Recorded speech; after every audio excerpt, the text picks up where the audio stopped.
Welcome to SciTech Info, dear UPSC, TNPSC, NEET and JEE aspirants and school and college students.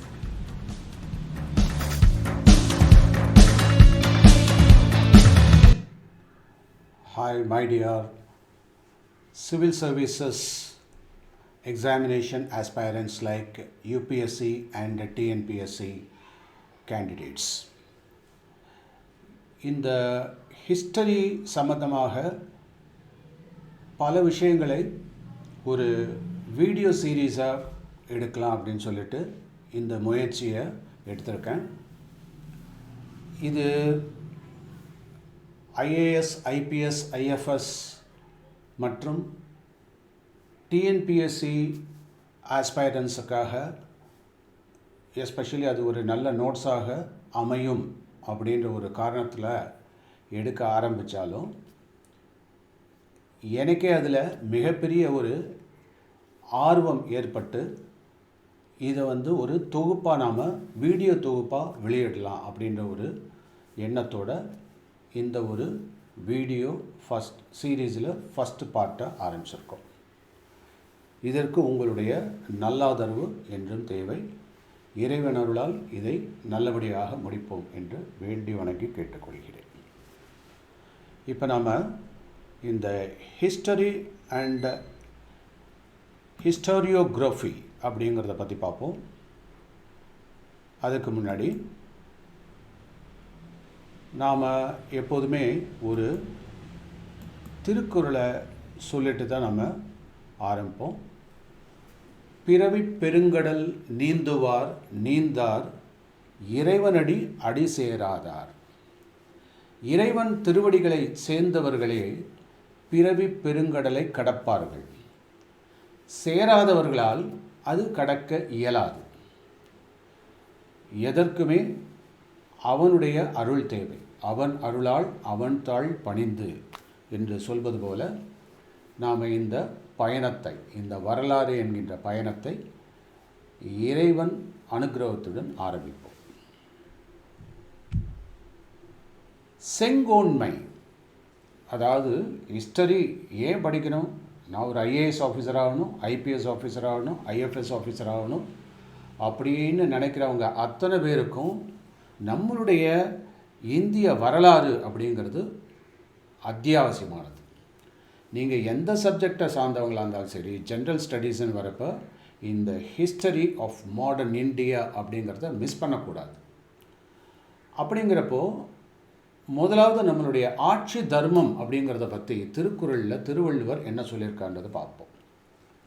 ஓர்ந்து கண்ணோடாது இறை புரிந்து யார் மாட்டும் தேர்ந்து செய்வகதே முறை.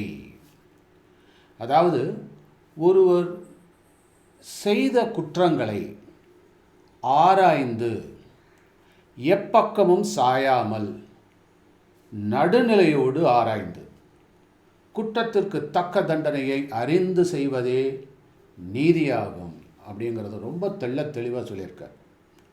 அப்போது நம்ம அரசு ஆட்சியில் அமையணும். அந்த ஆட்சி அதிகாரத்தில் நமக்கு ஒரு அதிகாரியாக நியமிச்சிருக்காங்கன்னா நம்மளுடைய கடமையை எப்படி செய்யணும், அந்த செங்கோன்மை வழுவாது எப்படி ஆட்சி தர்மம் பண்ண வேண்டும் அப்படின்றதுக்கான ஒரு உறுதிமொழியாக கூட இதை ஏற்றுக்கலாம். இப்போ நம்ம பாடத்துக்கு வருவோம். எப்போதுமே வரலாறு அப்படிங்கிறப்போ நாம் அதில் உள்ள நல்லது கெட்டது ரெண்டு விஷயங்களையும் தெரிஞ்சுக்கிட்டு நல்லதை மட்டுமே நல்ல விதமாக எடுத்துக்கிட்டு கெட்டதை இனிமேட்டு வருங்காலத்தில் பண்ணக்கூடாது, அதை வளர விட மாட்டேன் அப்படின்ற ஒரு எண்ணத்தோட நாம் தீர்மானத்தோட இந்த பயணத்தை ஆரம்பிப்போம். இப்போது ஹிஸ்டரி அண்ட் ஹிஸ்டோரியோகிராஃபி அப்படின்னா என்ன? ஹிஸ்டரி எல்லாரும் படிக்கிறது தான் வரலாறு. ஆனால் அந்த வரலாறை எப்படியெல்லாம் இன்டர்பிரிட்டேஷன் பண்ணியிருக்காங்க அப்படிங்கிறது தான் இந்த ஹிஸ்டோரியோகிராஃபி, அதாவது ஸ்டடி ஆஃப் ஹிஸ்டாரிக்கல் இன்டர்பிரிட்டேஷன்ஸ் அப்படின்னு சொல்கிறோம். அப்போ இந்த ஹிஸ்டரியை நாம் சிம்பிளாக ஏதோ ஒரு நரேஷன் ஆஃப் ஈவெண்ட்ஸாக சும்மா சாதாரணமாக நடந்தபடி சொல்கிறது அப்படிங்கிறதோட நிறுத்தாமல் அதில் உள்ள intellectuals of context of history அது ரொம்ப முக்கியம். அதை பேஸ் பண்ணி நாம் படிக்கணும். அதுதான் ரியல் ஹிஸ்டரியாக இருக்கும். அப்போ இதில் பலவிதமான அப்ரோச்சஸ் இருக்குது. டிஃப்ரெண்ட் அப்ரோச்சஸ் ஆஃப் ஸ்டடி ஹிஸ்டரின்னு சொல்கிறப்போ colonial approach, national approach, Marxist approach, subaltern approach, communalist approach, Cambridge school, liberal and neoliberal approach and feminist historiography அப்படின்ற மாதிரி பலவிதமான அப்ரோச்சஸில் ஹிஸ்டரியை நாம் எப்படி படிக்கணும், படிக்கலாம், படிக்க வேண்டும் அப்படிங்கிறத பற்றி தான் நம்ம இங்கே பார்க்க போகிறோம். இப்போது கலோனியல் அப்ரோச் அப்படிங்கிறத பார்ப்போம். ஸோ இந்த கலோனியல் அப்ரோச்சினோடனே நமக்கு அந்த பிரிட்டிஷ் காலனி, அந்த பிரிட்டிஷ் ஆதிக்கத்துக்கு அதுக்கான இன்ஃப்ளூயன்ஸில் அந்த கலோனியல் ஐடியாலஜிக்கு தகுந்த மாதிரி தான், அந்த டாமினேஷனில் தான் சில ஆத்தர்ஸ், சில ஹிஸ்டோரியன்ஸு இந்த இந்தியன் ஹிஸ்ட்ரியை எழுதியிருக்காங்க. இவங்க என்ன பண்ணியிருக்காங்கன்னாக்கா, அந்த நமக்கு இந்திய கலாச்சாரமும் இண்டிஜினஸ் சொசைட்டின்னு சொல்லக்கூடிய நமக்கே உரித்தான சில சமூக கோட்பாடுகளையும் கிரிட்டிசைஸ் பண்ணித்தான் இந்த ஹிஸ்டாரிக்கல் ஈவெண்ட்ஸை அவங்க அதாவது வரிசைப்படுத்தியிருக்காங்க. அவங்க என்ன பண்ணுறாங்க, இந்த ஆத்தர்ஸ் எல்லாம், எந்த ஆத்தர்ஸ், இந்த ஹிஸ்டோரியன்ஸ்னு சொல்லக்கூடிய James Mill, Vincent Smith, Mountstuart, Elphinstone, இந்த எல்ஃபின்ஸ்டோன் இவங்கெல்லாம் எல்லாமே அந்த பிரிட்டிஷ் ஆதிக்க உணர்ச்சியில் தான் எழுதியிருக்காங்க. அவங்க அந்த வெஸ்டர்ன் தாட்ஸ் தான் பெஸ்ட்டு, அவங்க தான் என்னமோ இந்த இந்தியாவே கரெக்ட் பண்ணி ஒரு ஒழுங்கு பண்ண முடியும், மேக்கிங் ஆஃப் இந்தியன் நேஷன்ற மாதிரி அவங்க கொண்டு அந்த ஒரு அத்தாரிட்டேட்டிவாக அவங்க காலனி ஆதிக்கத்தோட அந்த ஆதிக்க உணர்வோடு எழுதப்பட்ட ஹிஸ்டரியை தான் நாம் இன்னும் வாசிச்சுட்டு இருக்கோம். இருந்தாலும் இதனுடைய அதர் இன்டர்பிரிட்டேஷன்ஸையும் நம்ம பார்க்கணும். நேஷனலிஸ்ட் அப்ரோச் இவங்க எப்படின்னா totally in confrontation with the colonial approach. அவங்க அந்த கலோனியல் அப்ரோச்சை என்ன சிந்தனையோ அதுக்கு எதிரான சிந்தனையோட, அதாவது நம்ம நாடு அப்படின்ற ஒரு உணர்வோட, இந்த நாட்டு மக்களில் இந்திய நாடு பல்வேறு மதங்களாலும் ஜாதிகளாலும் மொழிகளாலும் உணர்வுகளாலும் பிரிந்திருந்தாலும் அல்லது பிரிக்கப்பட்டிருந்தாலும் பிரிட்டிஷாரோட டிவைட் அண்ட் ரூலில் இவங்க பிரிச்சிருக்காங்கங்கிறது நல்லாவே தெரியுது.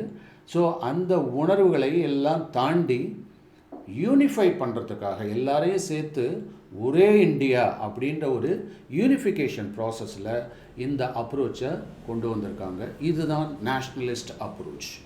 அதாவது நான் தமிழன், நான் தெலுங்கன், நான் கன்னடன் அப்படின்ற ஒரு ரீஜனல் ஃபீலிங்ஸ் இல்லாமல் நாம் எல்லோருமே இந்தியர்கள் தான், எல்லாருமே இந்தியர்கள் தான், நம் நாடு இந்தியா, நம்மளுடைய பாரத மாதா அப்படின்ற ஒரு நேஷ்னல் ஃபீலிங், அந்த அப்ரோச்சோட இது எழுதப்பட்ட ஹிஸ்டரி. இப்போது இந்த ஹிஸ்டரி இப்படிப்பட்ட ஒரு அப்ரோச் எதுக்காக? To create awareness about the exploitative nature of a colonial rule.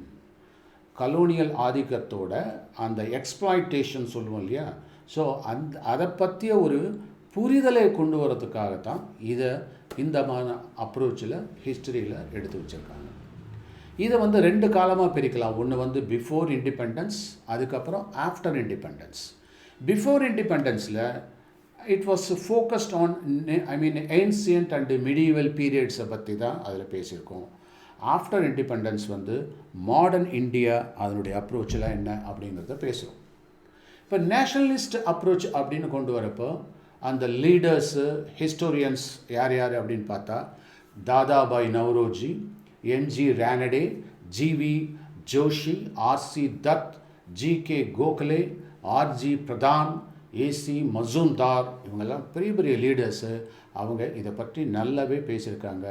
அதனால தான் அந்த சுதந்திர ஒரு தாகமும் நமக்கு ஏற்பட்டதாக சொல்கிறாங்க. அதுக்கப்புறம் பிற்பாடு வந்த ஹிஸ்டோரியன்ஸ் ஆர்சி மஜூம்தார், அண்ட் தாரா சந்த் இவங்கெல்லாம் அந்த ஹிஸ்டாரிக்கலாக எழுதியிருக்காங்க இதை பற்றி வித் நேஷனலிஸ்ட் அப்ரோச்சோட. அதுக்கு அடுத்தது மார்க்சிஸ்ட் அப்ரோச் பற்றி பார்ப்போம். இவங்களுடைய சிந்தனை என்ன அப்படின்னா, இது டோட்டலாக இந்த contradiction between colonial and native objects, இந்த ரெண்டு பேருக்கு இடையில உள்ள பிரச்சனைகள்லாம் என்ன, அந்த பேசிஸில் தான் இதை கொண்டு வந்திருக்காங்க. இதில் என்னென்னலாம் inner contradiction between the different sections of the society, Indian சொசைட்டிக்குள்ளே இருக்கக்கூடிய பிரச்சனைகள்லாம் என்ன, அதை பேஸ் பண்ணிய ஒரு சித்தாந்தம் தான் இந்த historical Marxist approach, Marxist historical approach. இதை பற்றி சொல்லணுன்னா 2 கிளாசிக்கல் புக்ஸை பற்றி சொல்லணும். 1940 ஆர்பி தத் அவர் எழுதிய இந்தியா டுடே அந்த இதழில் வந்து அந்த கட்டுரையில் அந்த புத்தகத்தில் இதை பற்றி இந்த மார்க்சிஸ்ட் சிந்தனையை பற்றி அவங்க சொல்லியிருக்காங்க. அதுக்கப்புறம் A R Desai 1948 social background of Indian nationalism அந்த தலைப்பில் என்ன சொல்லியிருக்காங்கனாக்கா, தட் இஸ் இந்த மார்க்சிஸ்ட் சிந்தனையில் ஹிஸ்டாரிக்கல் இம்பார்ட்டன்ஸ் என்ன அப்படிங்கிறத சொல்லியிருக்காங்க. அதுக்கு அடுத்தது சபால்டன் அப்ரோச். இதில் அதாவது ஒரு பக்கம் இம்பீரியலிஸ்டாக, அதாவது எலைட் பீப்புள், இந்த எலைட் பீப்புளுக்கு அவங்கள பற்றியே தான் பேசியிருக்காங்க இந்த ஹிஸ்டரியில். அதாவது அடித்தட்டு மக்களை பற்றி பேச விட்டாங்க எல்லாம்.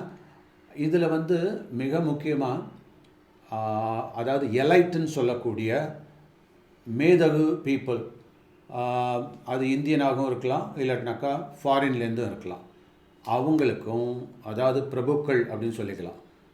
அப்புறம் அடித்தட்டு மக்கள் அல்லது காமன் பீப்புளுக்கும் இடையில உள்ள பிரச்சனைகள் என்ன, அவங்களுடைய ஹிஸ்டாரிக்கல் அப்ரோச்சஸ் என்ன, அவங்க பார்வையில் ஹிஸ்டரின்னா என்ன, இதை பற்றிய சிந்தனை 1980 ரானஜித் குஹா அவர் வந்து இந்த விஷயத்தை எழுதியிருக்கார். இது வந்து ஒரு சபால்டன் அப்ரோச் அப்படின்னு சொல்லலாம். அதுக்கு அடுத்தது கம்யூனலிஸ்ட் அப்ரோச் அப்படிங்கிறது ஹிந்துஸ் முஸ்லீம்ஸ் ரெண்டுமே பர்மனண்ட் எதிரிகள் தான், இவங்களை ஒட்டு சேரவே முடியாது அப்படின்னு அந்த இந்தியா பாகிஸ்தான் செப்பரேட்டிசமே இந்த ஃபீலிங்ஸ்னால் நடந்தது அப்படிங்கிற மாதிரி, இந்த உணர்வுகளை தூண்டுற மாதிரி, உணர்ச்சிகளை தூண்டுற மாதிரி கம்யூனலிஸ்ட் அப்ரோச் அதில் இருந்திருக்கு. இதில் வந்து நீ என்ன தான் இருந்தாலும் 2 பேரும் சேரவே மாட்டாங்கப்பா அப்படின்னு பிரிந்தவர்கள் தான் அப்படிங்கிற மாதிரியான ஒரு அப்ரோச், அது கம்யூனலிஸ்ட் அப்ரோச். அதாவது அவங்களுக்கு எப்போதுமே, அதாவது இந்த ஸ்டடி பண்ணுறப்பே வந்து பார்த்திங்கன்னா டிஃபரன்ஷியல் அப்ரோச்சுன்னு ஒன்று, இன்டக்ரல் அப்ரோச்சுன்னு ஒன்று. சில பேருக்கு வந்து பார்த்திங்கன்னாக்கா இருக்கிறத பிரித்து ஃபர்தராக பிரித்து படிக்கணும், அனலைஸ் பண்ணணும், அது ஒரு அப்ரோச், உடச்சி தள்ளணும் எதாக இருந்தாலும். இன்னொருத்தருக்கான அப்ரோச் பிரிந்ததெல்லாம் ஒன்று சேர்த்து இன்டகிரேட் பண்ணுறது. ஸோ இந்த இருக்கிறதெல்லாம் ஃபர்தராக பிரித்து போடுவோம் அப்படிங்கிற அப்ரோச் தான் இந்த கம்யூனலிஸ்ட் அப்ரோச். ஸோ இந்த வகையான பீப்புள் வந்து அதாவது அந்த சொசைட்டிக்குள்ள சின்ன வேறுபாடுகளை மிகைப்படுத்தி காமிச்சு அந்த ஹிஸ்டாரிக்கல் அப்ரோச்சில் அவங்க என்ன பண்ணாங்க, அதுதான் என்னது கம்யூனலிஸ்ட் அப்ரோச். உங்களுக்கே தெரியும் எது நல்லது எது கெட்டது, அதனால தான் திருக்குறளோட அந்த விஷயத்தை ஆரம்பித்தேன். அதுக்கு அடுத்தது கேம்பிரிட்ஜ் ஸ்கூல் அப்ரோச் அப்படின்னு பார்த்தீங்கன்னா, இங்கே இவங்களுடைய தாட் ப்ராசஸ் எப்படி இருக்குது, இந்தியன் நேஷனலிசம் அப்படிங்கிறதே என்ன அப்படின்னா as a product of conflicts அப்படிங்கிற மாதிரி கொண்டு போயிட்டாங்க. ஸோ இது எல்லாம் என்னன்னாக்கா தட் இஸ் பிரிட்டிஷ் ரூலர்ஸ் தான் எது ஒன்றுமே பண்ண முடியும். அது வந்து இந்த இந்தியன் நேஷனலிஸ்ட் அப்படி இப்படியெல்லாம் சொல்கிறவங்கெல்லாம் ஒரு கூத்துப்பட்டறையை சேர்ந்தவங்க தான் அப்படிங்கிற மாதிரி அவங்க வந்து பிரிட்டிஷ் ரூலர்ஸ்டேருந்து என்ன மேக்ஸிமம் பெனிஃபிட் அடையலாம், அவங்க வந்து அவங்கள ஒரு க்ரீடியாக தான் காமிச்சிருக்காங்க. நேஷ்னல் லீடர்ஸையே க்ரீடியாக, பேராசைக்காரர்களாக, பதவி வெறி பிடிச்சவங்களாகவும், அதுக்கப்புறம் தட் இஸ் தன்னுடைய சுயலாபத்துக்காக அவங்க ஒர்க் பண்ணியிருக்காங்க இந்த so called Indian national leaders அப்படிங்கிற மாதிரியான அப்ரோச்சில் ஹிஸ்டாரிக்கல் எவிடன்சஸ் எல்லாம் சேர்த்து கோர்த்து தனக்கு தகுந்த மாதிரி ஹிஸ்டரியை எழுதி வச்சுருக்காங்க. அதுதான் இந்த கேம்பிரிட்ஜ் ஸ்கூல் அப்ரோச் அப்படிங்கிறது. அதுக்கு அடுத்தது liberal and neoliberal interpretations. இந்த இது பார்த்திங்க அப்படின்னா economic exploitation of the colony.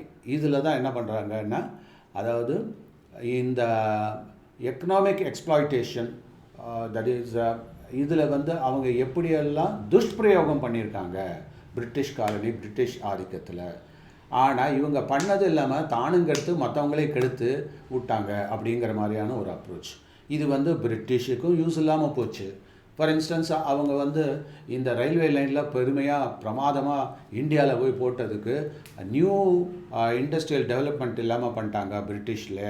இப்போ வந்து பார்த்திங்கன்னா பிரிட்டன் எந்த லெவலில் இருக்குது, இன்னொரு இடத்துல ஆதிக்கம் பண்ண போய் அங்கே பெருசாக எஸ்டாப்ளிஷ்மெண்ட்லாம் பண்ணிவிட்டு தான் ஊரை கோட்டை விட்டாங்க அப்படிங்கிற மாதிரியான ஒரு அப்ரோச்.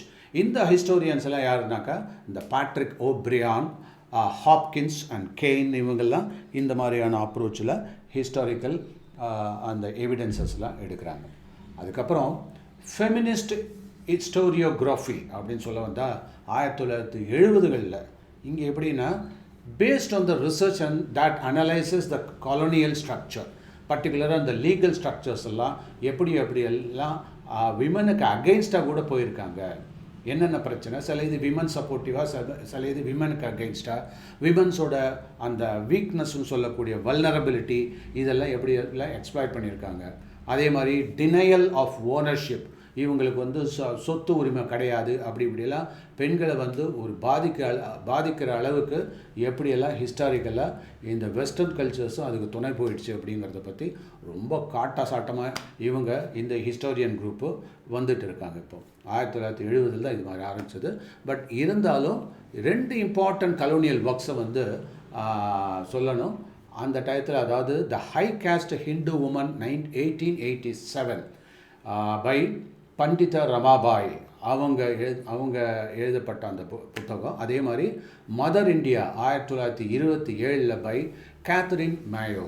ஸோ இவங்க 2 பேர் எழுதின ஒரு இம்பார்ட்டன்ட் ஒர்க் வந்து இன்டர்நேஷ்னல் ஆடியன்ஸை பயங்கரமாக அட்டென்ஷன் அதுக்கு கவனத்துக்கு கொண்டு வந்துடுச்சு. ஸோ இந்த மாதிரியாக நாம் பலவிதமான ஹிஸ்டாரிக்கல் அப்ரோச், அதாவது ஹிஸ்டரியை படிக்கிறதையே எப்படியெல்லாம் இன்டர்பிரிட்டேஷன், நடந்ததாக சொல்கிறதுங்கிறது ஒன்று, நடந்ததை அவங்கவுங்க இஷ்டத்துக்கு எப்படியெல்லாம் சொல்லியிருக்காங்க. இப்போ செய்திகள் வாசிக்கிற மாதிரி தான். இந்த செய்தி ஒன்று நடந்தது அப்படின்னாக்கா ஒருத்தர் நேரடியாக சொல்கிறது, இன்னொருத்தர் அவங்களுடைய பாணியில் அதை சேர்த்து சொல்கிறது, இட்டுக்கட்டி சொல்கிறதுங்கம்பாங்க அது. ஆனால் நாம் என்ன பண்ணணும், எப்பொருள் யார் வாய் கேட்பினும் அப்பொருள் மெய்ப்பொருள் காண்பது அறிவுங்கிற மாதிரி நாம் அந்த எந்த செய்தியோ எந்த ஹிஸ்டரி நிகழ்ச்சி நடக்கிறதோ அதை எப்படி நமக்கு நல்லதுக்காக, இந்த சொசைட்டிக்கு நல்லதுக்காக நாம் எப்படி இன்டர்பிரேட் பண்ணணும் அப்படிங்கிறத நல்லா தெரிஞ்சுக்கிட்டு எல்லா விஷயத்தையும் தெரிஞ்சுப்போம். களவும் கற்று மற அப்படிங்கிற மாதிரி நாம் கெட்ட விஷயங்களை தவிர்ப்போம், நல்ல விஷயங்களை மட்டுமே ஹிஸ்டரியாக்குவோம். ஹிஸ்டரி அப்படிங்கிறது ஹிஸ் ஸ்டோரி, இறைவனுடைய ஸ்டோரி. அதாவது இது எல்லாம் இறைவனுடைய திருவிளையாடல்கள் தான். ஹிஸ்டரி நடந்ததே அதுதான் அப்படிங்கிற மாதிரி நினச்சிக்கிட்டு எல்லாமே நன்மைக்கே, எல்லோரும் நல்லவரே அப்படிங்கிற ஆஸ்பெக்டில் இந்த ஹிஸ்டரி அப்படிங்கிற அருமையான வரலாற்று தொகுப்பை நாம் புரட்டி பார்ப்போம். மிக்க நன்றி, வணக்கம்.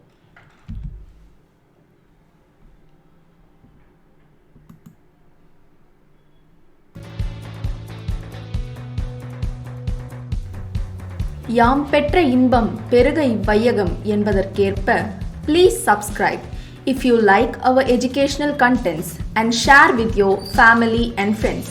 Thank you for spending your valuable time.